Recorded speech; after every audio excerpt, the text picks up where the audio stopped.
Olá pessoas, eu sou o Léo. E eu sou o Miguel. E esse é o canal Piuí. Semana passada a gente fez uma proposta irrecusável para vocês, a primeira parte da saga O Poderoso Chefão. E agora a gente volta com uma proposta mais irrecusável ainda, que é a segunda parte. Então apague as luzes do seu quarto, largue a arma, pegue o canole, porque tá começando a segunda parte dessa saga tão maravilhosa aqui no canal Piuí. Eu sei que foi você.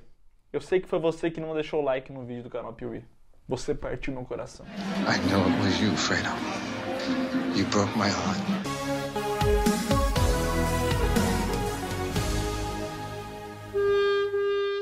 O Poderoso Chefão foi um sucesso muito grande para Paramount, então eles queriam uma sequência, e para sorte deles, o Francis Ford Coppola já tinha uma ideia de como é que seria esse filme na cabeça dele, mas era uma ideia bem ambiciosa, porque ele queria continuar a história do Michael Corleone, mas também mostrar um pouco do que aconteceu antes, o início, como tudo começou lá com o Dom Vito Corleone, a ascensão e o declínio dos Corleone. Lançado em 1974 com direção de Francis Ford Coppola e roteiro dele e do Mario Puzo, O Poderoso Chefão 2 acontece em duas linhas temporais diferentes, como o Miguel mencionou.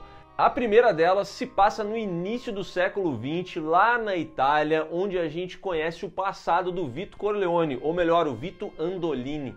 Uma criança que tem seu pai morto após ele ofender um chefe da máfia local, o Don Tito. E não bastando perder o seu pai, durante o funeral do coroa, vai lá o irmão do Vito Andolini e jura, ele vai vingar a morte do seu pai. E ali ele também morre a mando do Don Tito. Morri. E aí a mãe do Vito pensa, meu Deus do céu, não aguento mais perder parente. Vou lá conversar com o Don Tito e tentar negociar uma paz e tal. Chega lá e fala, ô, o meu molequinho aqui é burrinho, ele nem fala direito, por favor, não mata ele. Mas o Don Tito fala, mas um dia ele vai crescer. E um dia ele vai buscar a vingança. Quando é grande, se ne viene per fare vendetta. Então a mãe pega uma faca, bota no pescoço do Don Tito e fala pro moleque, corre, caralho! O moleque corre e a mãe leva um tiro de 12 que faz ela voar uns 3 metros. O pequeno Vito Andolini então é ajudado por algumas pessoas que o colocam num navio a caminho dos Estados Unidos. E ali ele chega, o nome dele finalmente se torna Vito Corleone, porque o cara que recebe ele na imigração olha ali, é o Vito Andolini da cidade de Corleone, rola uma confusão. Vito Andolini from Corleone. Vito Corleone. Ele vira Vito Corleone. E no futuro, Han Solo, o filme do Han Solo, quis referenciar isso aí, né? I'm alone. Solo. Caralho. Que bosta! Vito Corleone cresce nos Estados Unidos, se casa, tem seu filho e trabalha numa padaria. Ele leva uma vida normal. Até que, num belo dia, um novo mafioso, dessa vez Don Fanucci, chega na padaria onde o Vito trabalha e fala pro empregador que demita ele para colocar o sobrinho do Fanucci para trabalhar ali. O Vito entende essa situação, ele sabe que ele vai ter que ser demitido, que não tem o que fazer, e eu acho muito legal que ele demonstra muita gratidão pro cara que deu o emprego a ele. Mas ao mesmo tempo que tem essa gratidão, ele já fica com aquela pontinha de desejo de vingança com relação ao Don Fanucci. Agora a vingança. O Vito que a gente conhece nesse filme aqui é um pouco diferente do que a gente está acostumado, até porque não é o mesmo ator, obviamente, né? Aqui a gente acompanha o Robert De Niro fazendo o personagem. E assim, temos que dizer que ele manda muito bem. Ele consegue honrar o Marlon Brando porque ele meio que imita alguns dos trejeitos, o negocinho com a mão que ele faz, de coçar aqui e tal. Ele parece bastante a versão jovem do Don Corleone. Claro, parece nos trejeitos, porque na aparência, nada a ver, né? Nada a ver. Ah, daí não tem o que fazer, né? Daí não tem o que fazer. Foda-se. Mas que fique bem claro, na minha cabeça, que seja um cara diferente do Don Corleone, porque o que importa é a atuação. E nisso o Robert De Niro não decepciona, né? Obrigado você, meu compadre. Em paralelo a isso, o seu vizinho, o Peter Clemenza, tem uma treta ali rolando na vida dele. Daqui a pouco ele abre a janela e entrega pro Vito um saco. O Vito vai lá, guarda aquele saco, sem entender muito bem. Quando ele abre, ele vê que tá lotado de armas. E o Peter Clemenza chega pra ele e fala: pô, você guardou a parada pra mim, obrigado. Você merece um presentinho, vou te dar um tapete muito bom, sua esposa vai adorar. Só que tem um probleminha, tá? Esse tapete tá na casa de um outro amigo. Então eles vão até a casa desse amigo e aí o Vito começa a perceber que o tapete não tá na casa do amigo do Clemenza, e sim que ele tá roubando aquela casa. Ladrão! Mas, né, o Vito não tá nem aí, leva o tapete junto com ele. Foda-se! E a mulher dele adora, né? Então, cumpriu seu objetivo. E conforme o tempo vai passando, o Vito e o Clemenza formam uma parceria ali. Eles têm uma amizade, eles começam a praticar vários pequenos golpinhos juntos, entendeu? O Vito começa a ser corrompido. E isso incomoda o Dom Fanucci, que percebe que eles estão tirando vantagem, que eles estão ganhando uma graninha e decide cobrar propina. Pague o aluguel! Ele fala, ó, vocês vão ter que me pagar uma grana para poder continuar trabalhando, porque aqui é assim que funciona, sou eu que mando. E aí o Vito fala assim, não, pera aí que eu vou negociar com esse cidadão. E aí ele vai até lá, conversa com o cara, pede para baixar o valor. E o Dom Fanucci fica impressionado com a coragem do Vito de ter ido até lá. E aí ele fala, não, vamos reduzir o valor, eu te ofereço um emprego, parabéns, você é um grande cara, dá uns tapinha na cara dele, assim, entendeu? Mostrando a superioridade que ele tem, a inferioridade daquele rato que foi ali pedir desconto. E aí o Vito, e isso é muito massa do personagem, né? Depois que o cara sai da sala, ele pega na bochecha assim, sentindo aquela pequena dor ali do apertão, e tu vê no olho dele, ele vai assim, ah, mas isso não vai ficar assim não. E de fato ele não deixa barato. Ele persegue o cara pela cidade, até que chega no apartamento dele e dá cabo do maluco.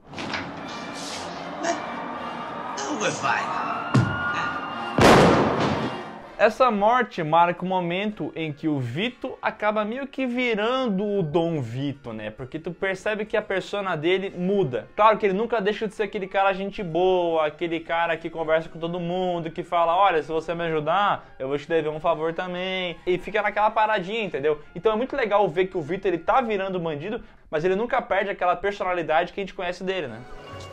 Você é muito gentil. Deixa a mãe do filho e o cão e todo, Grazie. né?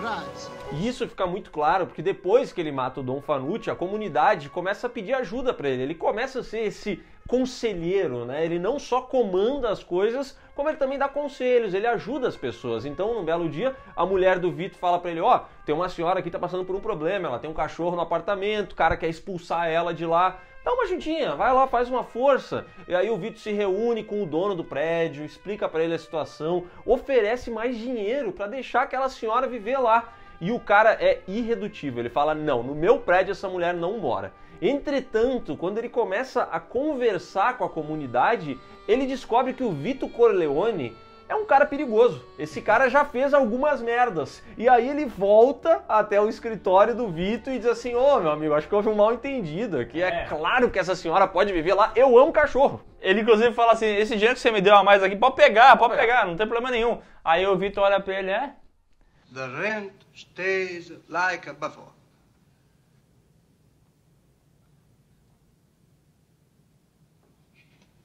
Não, na verdade você pode até pegar, eu vou reduzir o aluguel dela. 5 scudi, ce le. É mesmo? 10 ce ne levo, Don Vito. 10. Grazie, grazie. E essa cena é muito, muito boa, cara. Quem quer rir, tem que fazer rir. Nessa crescente, o Vito acaba montando um negócio ali de azeite de oliva, ele vende para as pessoas e tal, vai crescendo cada vez mais, até que ele finalmente vai até a Itália, porque ele quer fechar ali um negócio para importar e tal. Só que na Itália, na Sicília, ainda vive um homem, Dom Tito. Já viu, né? E aí, Vito Corleone vai até lá com a desculpa de que deseja importar os azeites de oliva do Dom Tito. E quando ele tem a primeira oportunidade, ele chega bem pertinho do velho, já com a saúde muito debilitada, e fala para ele, eu sou Vito Andolini, filho daquele cidadão que o senhor matou. Il padre si chiama Antonio Andolini e questo è Petit.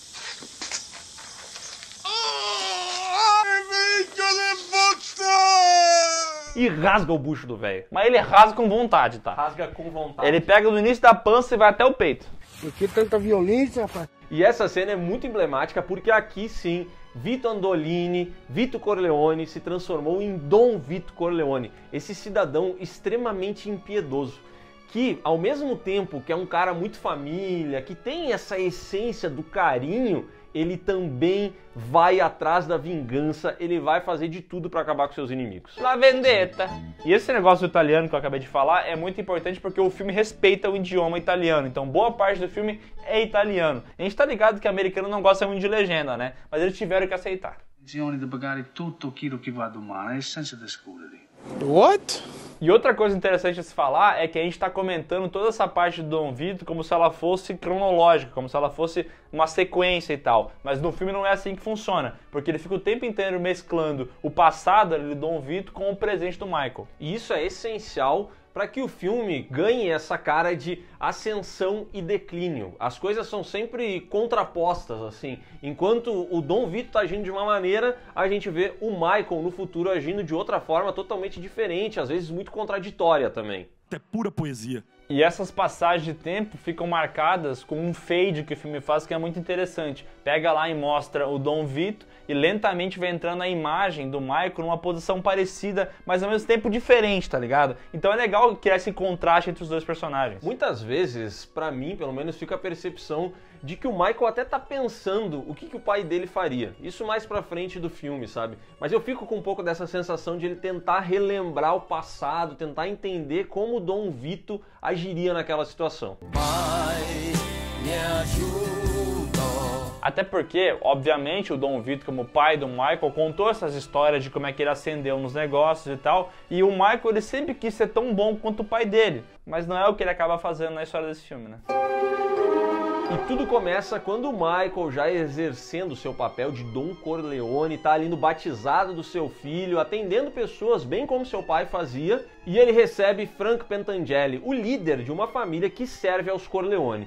E o problema do Pentangeli é que tem uma galera, os irmãos Rosato, que estão invadindo a área dele, e ele quer dar um jeito nesses caras. Então ele vai lá, fala pro Michael, ó, tá acontecendo isso aqui e eu preciso fazer uma oferta irrecusável pra essa galera. Mas o Michael nega isso, porque os irmãos Rosato são parceiros do Hyman Roth, um mafioso judeu que também é ali brother dos Corleone. Então o Michael fala, ó, isso aqui não vai rolar, e o Frank Pentangeli sai dali pistola com essa situação. Não quero nem saber nessa porra. À noite, o Michael tá de boa, vai dormir e percebe que a cortina tá aberta. Ele acha estranho e pergunta pra Kay, foi tu que deixou aberta a cortina? E quando ele vai olhar, cara, começa uma saraivada de tiro e eles tentam matar o Michael Corleone.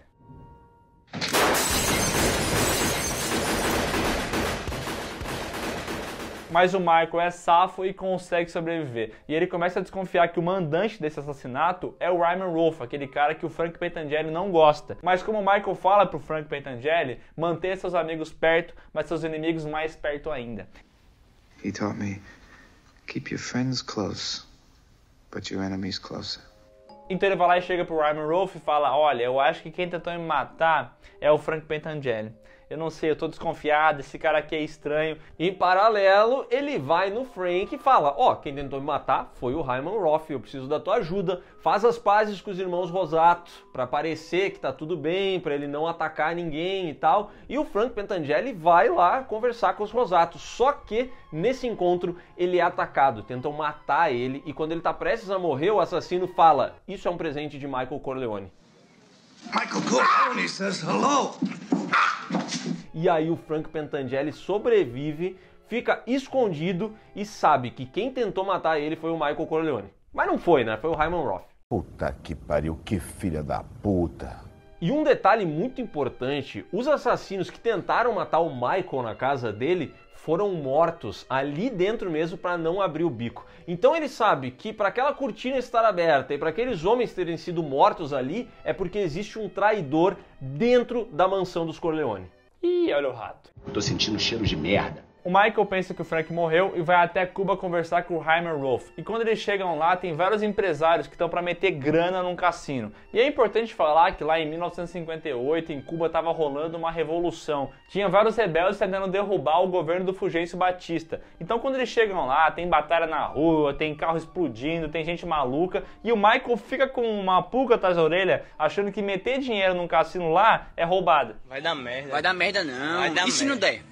E se der? No entanto, ele é convencido, meio que à força ali, a botar a grana pelo Hyman Hoff. E aí ele pede pro Fredo trazer o dinheiro dos Estados Unidos para Cuba, que ele vai botar o dinheiro ali, ponto final. E aí, quando o Fredo chega, ele fala assim, pô, eu não conheço essa galera aqui, eu não conheço o Hoff, eu não conheço o guarda-costas dele, o Johnny Ola, que galera bacana e tudo mais. Porém, na mesma noite que o Fredo chega, eles vão dar um rolê pela noite de Cuba, vão curtir uma festinha, e aí biritinha vai, biritinha vem, o Fredo fica meio passado, ele passa do ponto.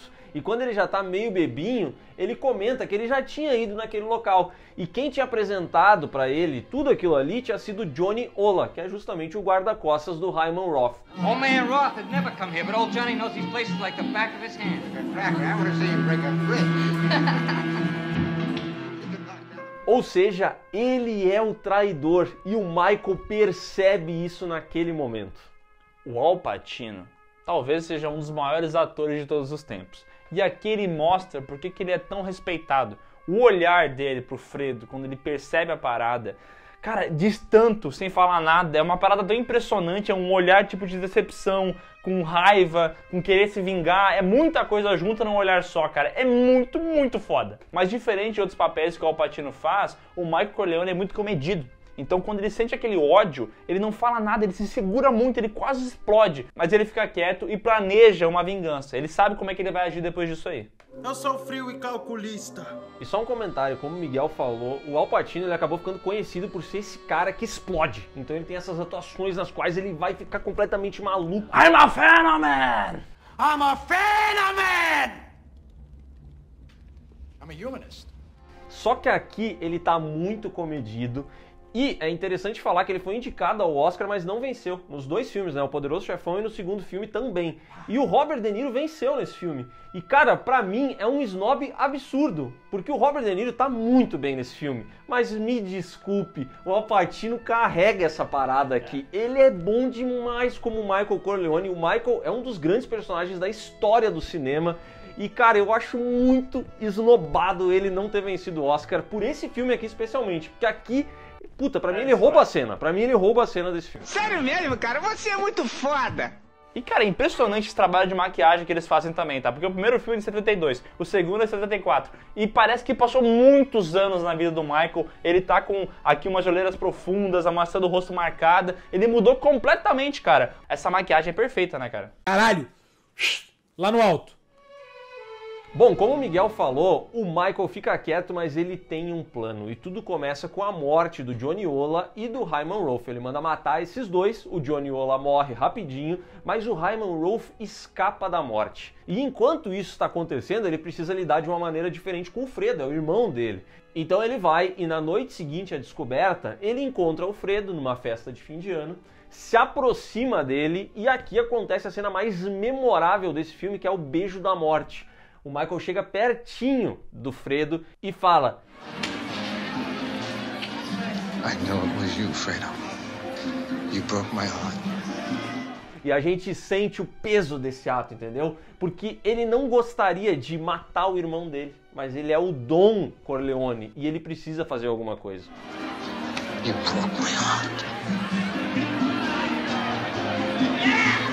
E, cara, meu Deus, novamente, que atuação do Al Pacino, porque ele segura a cabeça do ator aí, o John Cazale, que faz o Fredo, e ele aperta de verdade, tá ligado? E o olhar de ódio do Michael Corleone ali é uma parada incrível, velho. E assim, a gente fala muito do Al Pacino, como ele manda bem, mas esse John Cazale fazendo o Fredo manda muito bem também, porque ele faz uma cara de arrependimento, assim, tipo, e medo também, tudo junto, é muito foda. E antes no filme, tem um momento que eu acho muito impressionante, que já dá meio que pra entender que o Fredo tá metido em alguma merda, porque ele tá conversando com o Michael lá, eles vão tomar uma bebidinha num barzinho, e aí o Fredo olha pro Michael e fala: pô, por que a gente nunca saiu antes, cara? Por que a gente não se junta mais e tal? Mostrando que ele tá arrependido do que ele fez, tá ligado? Mesmo sem falar pro Michael o que ele fez, ele tá arrependido. É porque o Michael tá agindo com ele de uma maneira muito legal, né? Tipo, ele tá vivendo aquele momento e ele tá com aquele peso na consciência de saber que ele tá traindo o irmão dele. Por mais que o Michael não saiba, o Fredo sabe o que ele tá fazendo. E é muito legal como depois que tudo isso acontece, o governo de Cuba cai, todo mundo volta pros Estados Unidos. E aí o Michael se reúne com o Fredo novamente. E nesse momento, ele desabafa, entendeu? Ele desaba, na verdade, falando pro Michael que, cara, ele é o irmão mais velho, mas ele nunca foi respeitado nem pelas suas mulheres, nem pela sua família, e que ele é inteligente, ele é corajoso, ele é capaz. E ele treme enquanto ele tá falando isso. I can handle things, I'm smart! Not like everybody says! Like dumb, I'm smart and I want respect! E ali no meio dessa conversa, o Michael, por mais que veja isso, cara, a imagem do Fredo já mudou na cabeça dele. O Michael já virou a chave. Pra ele, o Fredo não é mais família. Ele fala, ó, eu nunca mais quero te ver na minha frente. Se tu quiser ver a nossa mãe, só quando eu não estiver por perto. E você estará seguro enquanto ela estiver viva. I don't want anything to happen to him while my mother's alive. Ah, ele tem uma fala que é muito foda do Fredo, que ele fala assim: a minha mãe disse que eu não nasci dela, que eu fui largado na porta por ciganos. E tu vê que esse negócio que ele deve ter ouvido na infância dele, ele guardou pra sempre. Now, Mama used to tease me. She'd say, you don't belong to me. You were left on the doorstep by gypsies. Sometimes I think it's true.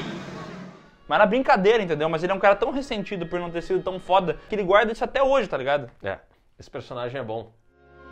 Pra piorar, enquanto isso, tá rolando uma investigação em cima da família do Michael Corleone, porque ele é envolvido com vários negócios, mas vários negócios criminosos. Então eles chamam lá pra depor o Michael e várias outras pessoas. E quem que é chamado lá pra testemunhar contra o Michael Corleone? Isso mesmo, Frank Pentangeli. E o grande problema disso é que o Frank sabe de todos os podres do Michael, então ele é o testemunho mais forte que eles têm ali. Só que, entre uma audiência e outra, o Michael Corleone consegue trazer da Itália o irmão do Frank. E no momento em que o Frank está prestes a depor e a arruinar o império dos Corleone, ele vê o irmão dele no tribunal e ele fica incrédulo. Nesse momento, o Frank muda completamente de opinião e quando é chamado para depor, ele fala que os Corleone nunca fizeram nada de errado. Nunca nem vi. E que ele só tinha dito que tinha vários podres e tal, porque a polícia tinha obrigado ele a falar tudo isso. Caraca, velho, é impressionante. Na moral, o Francis Ford Coppola, ele deve ter um olheiro muito foda, porque só tem ator bom. Esse cara que faz o Frank Pentangeli, eu não sei o nome dele, mas ele manda tão bem. Ele fala, não, vai falar aqui um monte de coisa que o Michael fez. Eu tive que falar que ele fez mesmo. Look, the FBI guys, they promised me a deal. So I made up a lot of stuff about Michael Corleone, because that's what they wanted. E muita gente não entende esse momento, porque o Frank muda repentinamente. Ele queria muito se vingar do Michael, que supostamente mandou matar ele, e do nada ele muda no tribunal só por ter visto o irmão dele. E aqui existem duas hipóteses, né? A primeira delas, e que eu não acredito, é que ele tinha medo do que aconteceria com seu irmão e sua família. E a segunda, que pra mim faz muito mais sentido, até pelas coisas que o Frank fala, é que o irmão dele era um cara muito honrado. Esse daqui era um verdadeiro siciliano, um italiano raiz, entendeu? E naquele momento ali, que o Frank tá no tribunal, ele percebe que ele tá prestes a quebrar a maior regra da máfia, que é não falar com a polícia. Ele vai entregar os Corleone. E quando ele vê o irmão dele ali, rola um lance de tipo assim, pô, olha a desonra que eu vou gerar pro meu irmão e pra minha família se eu fizer isso. É porque o Frank Pentangeli é o mafioso raiz, o cara que respeita o La Omerta, tá ligado? Tu não pode acusar, tu não pode falar com a polícia e revelar. Tu nunca pode ser um dedo duro, entendeu? E dentro da máfia, em vários filmes já abordaram isso, tu ser um dedo duro é pior do que tu morrer, entendeu? É preferível que tu morra do que tu entregue seus comparsas. Até porque, se você for um dedo duro, você vai ter como pena a morte, mas além disso, a desonra de toda uma família e a desgraça. Nós usamos palavras como honra, código, lealdade. Nós usamos essas palavras como uma espinha dorsal de nossa vida, defendendo alguma coisa. O Michael se livra, isso seria bom pra ele e tal. A Kay chega no quarto e fala, parabéns pra ti, conseguiu se livrar e tal. Mas ela tem algo pra falar pro Michael. E a gente percebe que ela não tá mais feliz com aquele casamento. Tudo começou antes, no passado, já quando ela fala, pô, tu já me falou várias vezes que tu ia limpar o nome da família, que tu ia sair do crime e tal, e tu nunca muda. E aí o Michael fala, não, mas eu vou mudar uma hora. Só que a Kay não aguenta mais. Ela tá insatisfeita demais. E ela tava grávida durante todo esse período do filme. Só que ela acaba sofrendo um aborto espontâneo. E aí o Michael fica triste e tal, mas ele entende que, bom, essas coisas acontecem. Só que a Kay revela pra ele que não foi um aborto espontâneo. Ela abortou porque ela não quer colocar mais um filho de Michael Corleone no mundo. Ela não aguenta mais esse negócio da família. Ela não aguenta mais esses crimes. Ela tá de saco cheio. No way you could ever forgive me. Not with this Sicilian thing that's been going on for 2,000 years. E cara, essa cena é muito intensa. O Michael fica muito ofendido quando ele descobre isso, quando ele vê que a Kay tá querendo ir embora e levar os filhos dele e abortou um filho dele. Ele fica descontrolado e ele dá um tapa na cara dela. Que, cara, se no primeiro filme o soco do Sonny não pegou no marido da Connie, aqui o tapa, ele pegou em mim quando eu tava assistindo o filme.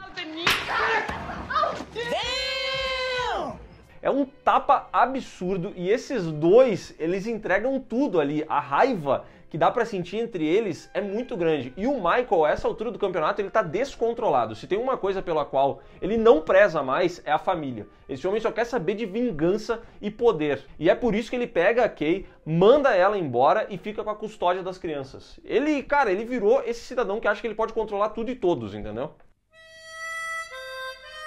E o Francis Ford Coppola é um cara tão bom em contar histórias e tão sádico que ele faz questão de, nesse momento, quando a Kay termina ali com o Michael e tem esse momento tenebroso entre os dois, fazer um fade e mostrar como o nosso lindo e querido Dom Vito Corleone amava a família dele e tratava ali todo mundo tão bem. Ele era amado pela esposa, amado pelos filhos, e não é o que está acontecendo com o Michael Corleone. Muito triste. O final do filme é, mais uma vez, apoteótico, porque, né, o Frank acaba livrando ali o Michael das acusações, mas o Frank ainda tá lotado de informações e não é bacana ele ficar vivo. Então ele manda o Tom Hagen lá trocar uma ideia com o Frank e nas entrelinhas fica claro assim, olha, se tu se matar, a gente vai cuidar bem da tua família. Pra boa entendedor, meia palavra basta e o Frank se mata numa banheira. O Michael também consegue matar o Hyman Rolfe, que estava indo de um país para o outro, mas quando ele chega nos Estados Unidos dá ruim. E, por fim, a mãe dos Corleone morre. Ela vem a falecer de causas naturais e tal, e a Connie chega pro Michael e fala, pô, vamos perdoar o Fredo agora? Vamos voltar a ser uma família, entendeu? Vamos se respeitar e tudo mais. É que a gente não falou, mas a Connie, ela tá ressentida com o Michael porque ele matou o marido dela. No passado, ela tá com um novo namorado que o Michael, obviamente, não vai aprovar, né? Ele tem que ser esse cara que não aceita esse relacionamento e tal. Então a Connie passa o filme inteiro distante do irmão e não quer mais ver ele. Mas aqui no final, depois da morte da mãe, ela retorna e tenta estreitar os laços, né? Can't you forgive Fredo? He's so sweet and helpless without you. E é interessante ver como ela tenta fazer as pazes, tenta fazer as coisas funcionar, mas o Michael não. A vingança pra ele tá acima da família. Então ele finge que faz as pazes com o Fredo, ele dá um abraço no Fredo. E essa é outra cena intensa, entendeu? Porque enquanto o Michael tá ali fazendo isso, por dentro, ele não tá sentindo nenhum tipo de carinho pelo Fredo naquele abraço. Talvez ele esteja sentindo o peso da decisão que ele já tomou de acabar com a vida do Fredo. E o Fredo abraça ele de uma maneira desesperada, tá ligado? Ele abraça assim o irmão como se ele nunca mais fosse ver. E de fato é o que acontece, ele nunca mais vai ver o irmão dele. Tanto é que o Michael olha pra frente, pro capanga dele, o Alneri, e balança a cabeça assim positivamente, dando a entender que já era, o Fredo vai morrer. E é isso que acontece num belo dia, o Fredo tá indo pescar com o seu sobrinho. Pô, o Anthony, o filho do Michael, gosta muito do Fredo. Mas aí o Michael arma uma situação, tira o Anthony dali e o Fredo vai sozinho, apenas com um capanga que mata ele no meio da pescaria.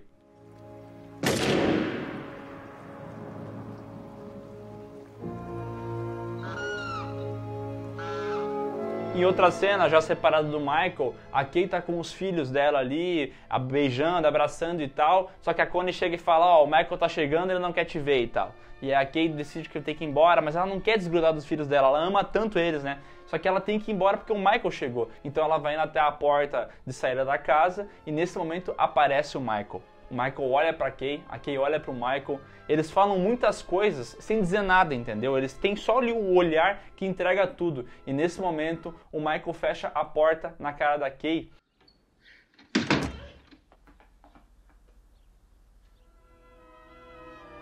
E isso remonta ao final lá do primeiro filme, tá ligado? A gente vê de novo esse lance da porta fechando. Cara, e é muito emblemática essa parada, né? E é muito emblemática também porque nesse momento o Michael, ele não tá só fechando as portas pra Kay, ele tá fechando as portas pra família dele. O Michael, ele não tem esse lance que o Vito tinha de colocar a família acima de tudo. O Vito era um homem impiedoso, mas a família importava muito pra ele. Ele queria que as pessoas ficassem bem, que desse tudo certo com elas, entendeu? E o Michael, ele colocou outras coisas acima disso. Ele tá disposto a acabar com a própria família pra fazer o que ele acredita que seja justiça ou o que ele acredita que seja honra, entendeu? Ele tá disposto a passar por cima de tudo pra ser o Don Corleone. You're not a brother. You're not a friend. You're nothing to me now.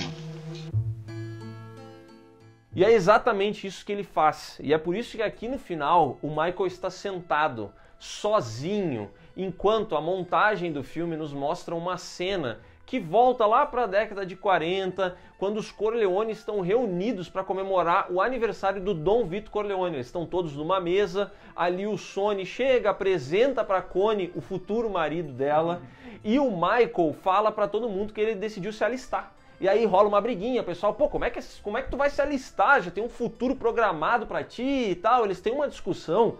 E chega na casa o Dom Vito Corleone. Chega, mas a gente não vê porque ele não aparece. E todo mundo sai da mesa para ir cantar os parabéns para ele, exceto o Michael.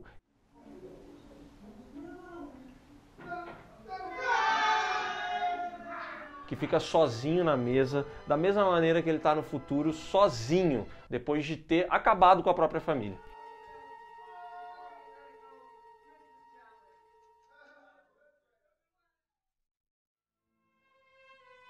E é por isso que tem muita gente que prefere esse segundo filme aqui do que o primeiro, porque, cara, ele é muito depressivo, mas ele também conta tão bem essa história de declínio do Michael, porque o Michael tá sentado na mesa sozinho. Todo mundo da família dele vai lá com o pai, porque com o pai eles amam ainda, eles querem ver o pai, mas o Michael tá ali sozinho como ele tá nos dias atuais na vida dele. Ele já tava sozinho no passado e ele tá sozinho agora. E isso é muito, muito poético, né? E esse filme tem uma crítica muito foda ao sonho americano, aquele ideal de que nos Estados Unidos você vai ter a sua fortuna, o seu bem-estar, vai ter tudo que você quer, entendeu?